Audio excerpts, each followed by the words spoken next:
what I hear here and in many similar forums is that the governments are often emphasizing the progress made in technical aspects of approximation to the EU, while civil society, and I recognize that tone in what Jovana and Zef and Alexander was speaking, is underlining that the Western Balkan countries are still lagging behind in the area of democracy, of the basic democracy, and that we have still severe democracy deficiencies that we should try to solve during this process.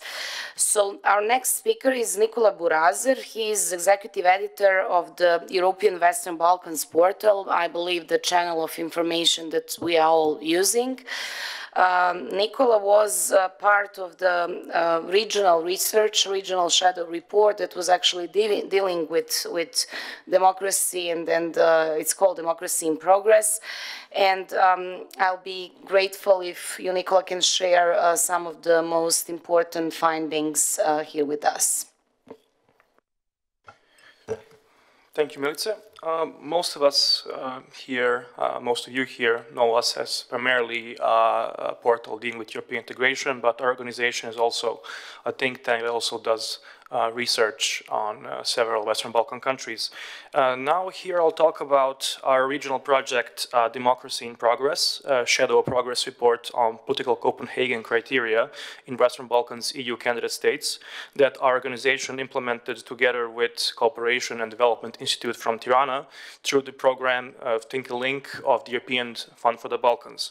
So what was our project about? We analyzed 4 EU candidate states in the Western Balkans: Serbia, Montenegro, Albania, and Macedonia. We focused on several issues which are, let's say, found in the original country reports, but on the very beginning of the country reports, and that are not part of the key. Most of it is not part of the key and not part of any negotiating chapter. These are the issues of democracy, that is elections, work of the parliament, governance, and the civil society.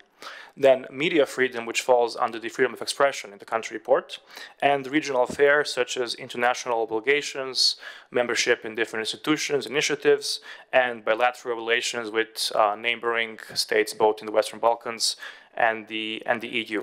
What we did was following the original country reports, but using civil society and the research done by the civil society as the main source of information to be put in the report, and also reports by international organizations and official statistics.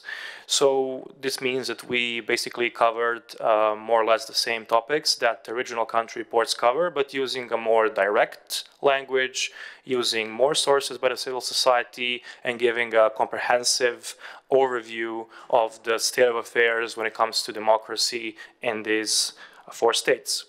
So what did we want to achieve with this project and with this report? Now, we consider that it's a very disturbing fact that while all the Western Balkan countries make certain progress towards EU membership, there is a very important democratic backsliding in most of them.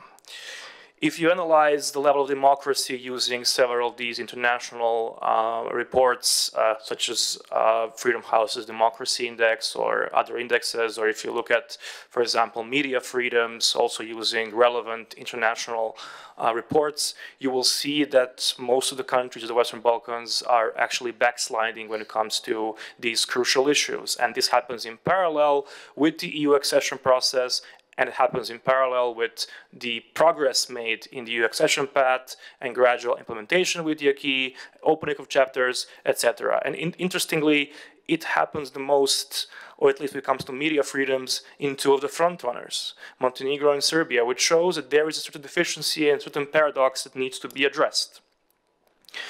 So will any of these countries join the EU in this condition, facing these problems which they face? We believe not. They may open chapters, they may make certain progress, but basically it is very hard to imagine these countries facing these issues and these challenges being members of the EU at any point in time, which means that EU membership still remains a distant goal. What did we find out in this report? Now, of course, there are differences in every country, but you could find in all of these countries certain problems, such as flawed elections, electoral systems, and of course, the elections themselves. The parliament generally has no oversight role it's supposed to have. Independent institutions are frequently under threat, mostly from governmental institutions and political parties in power. Then violence against journalists is basically growing in many of these countries. Media freedom diminishing, which is what I mentioned earlier. So you have a whole array of very important issues related to state of democracy plaguing these countries. Now, there is a very big paradox here. You could call this report and other reports such as this one who deal with these painful issues basically a black book of democracy for the Western Balkan countries. And this is something that could even be seen as jeopardizing the European integration process in the Western Balkans.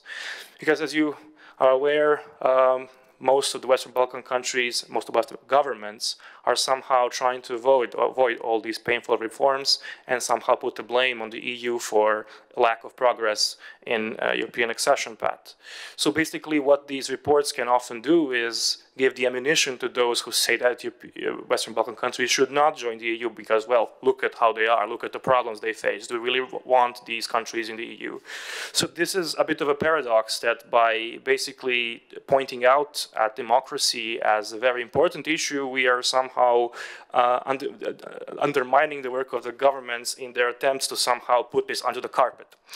But what I consider to be very important, what we all consider to be very important, is that democracy matters in itself, of course, primarily, and also without democracy, without these crucial reforms, there will eventually be no European integration, there will be no EU membership.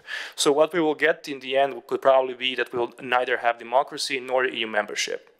What we wanted to do is put democracy on the agenda and pressure governments on this. Because most of these issues that we analyze here are not in the acquis, they're not part of any chapters, and they're very frequently overlooked. Now, of course, if you look at relevant reports, but number of civil society, you will find that there's very important problems that are actually, there's evidence about these problems. But this is not adequately, let's say, monitored and not adequately assessed by the European Union. So this is what we wanted to do. And it's very, very important to have a regional approach when it comes to these analyses, because it's important to show the level of problems that each of the countries face. By showing a comparative approach, you basically show that some countries are, in fact, making progress, they are, in fact, dealing with these issues and should have a pat on the back because of this, and of course some other countries are lagging behind, and this should be clearly seen. So more focus on democracy, more focus on these core issues, and we believe it's basically fundamental for EU accession itself in the long term. Thank you. Thank you, Nikola.